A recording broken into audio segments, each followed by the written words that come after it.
खायला छान लागतं आणि परत परत खावंसं वाटतं, हे जंक फूड खाण्याची सवय लागायचं मुख्य कारण आहे.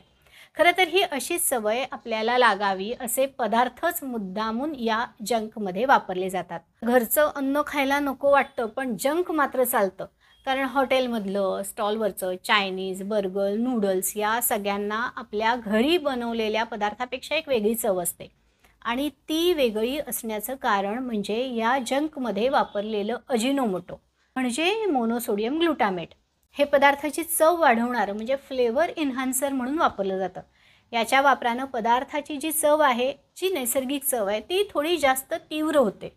मेंदूचं काम व्यवस्थित होण्यासाठी ग्लुटामेट म्हणजे नैसर्गिक रूपामधलं ग्लुटामेट महत्त्वाची भूमिका सांभाळत असतं. हा कृत्रिम पद्धतीनं बनवलेल्या मोनोसोडियम ग्लुटामेटमुळं नॉर्मली नैसर्गिकरित्या काम करणारं ग्लुटामेट हे रसायन आहे ते कन्फ्यूज होऊन जातं. शिकणं, समजून घेणं, लक्षात ठेवणं या गोष्टी बिघडायला लागतात आणि त्याचा परिणाम एकंदरीतच आपल्या मेंदूच्या क्षमतेवर, ताकदीवर, स्मरणशक्तीवर व्हायला लागतो. सिरोटोनिन आणि डोपामिन या आपल्या मानसिक स्थितीवर नियंत्रण ठेवणाऱ्या हार्मोन्सचं संतुलन बिघडायला लागतं आणि मूड स्विंग्स व्हायला लागतात.